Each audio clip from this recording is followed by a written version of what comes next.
Begumpet revenue గ్రామంలో ఉన్నటువంటి కొంపెల్లి మల్లేశంకు చెందినటువంటి 35 గంటల భూమి అది మోకాలో ఉన్నాడు మల్లేశం. అయినప్పటికీ కూడా ధరణి యాప్ తప్పుల మూలాన అది గుండా బాపురెడ్డి పేరు మీద చూపించడం జరిగింది.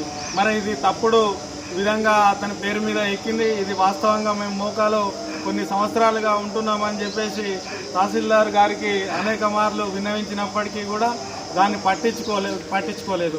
అట్లాగే తహసీల్దార్ పట్టించుకోవటం లేదని కలెక్టర్ గారికి ఆర్డీఓ గారికి కూడా పలుమార్లు వినతి చేసినప్పటికీ కూడా పై అధికారులు కూడా పట్టించుకోకపోవడంతో ఈ దళితులనే వివక్షతోటి మండల తహసీల్దారు శ్రీనివాసరెడ్డి గారు వీరికి పట్టా చేయకుండా తాత్సారం చేసి అతను ట్రాన్స్ఫర్ అయ్యే రోజున ఈ బాబురెడ్డి నుంచి వెళ్ళి లత అనే వారికి పట్టా చేయడం జరిగింది.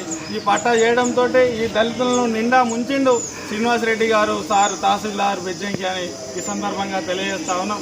మరి వీరి పక్షాన ఎస్సీ ఎస్టీ కమిషను నోటీస్ ఇచ్చింది. అట్లాగే హైకోర్టు ఉత్తర్వులు కూడా ఇచ్చినప్పటికీ కూడా వాటిని వేటిని కూడా ఖాతరు చేయకుండా తహసీల్దార్గా పనిచేసినటువంటి శ్రీనివాసరెడ్డి గారు ఇలా దళితుల పక్షాన వివక్ష చూపెట్టి దొడ్డిదారిలో వేరే వారికి పట్టా చేయడం అనేది చాలా అన్యాయం.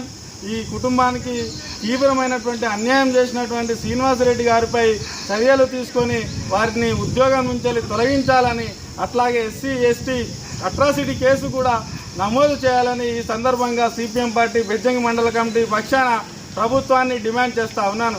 అట్లాగే ఈ కొంపెల్లి మల్లేశం కుటుంబాన్ని స్థానిక ఎమ్మెల్యే గారు కూడా ఈ భూభారతి ద్వారా కూడా వీరికి న్యాయం చేయాలని సిపిఎం పార్టీగా విజ్ఞప్తి చేస్తా ఉన్నాను.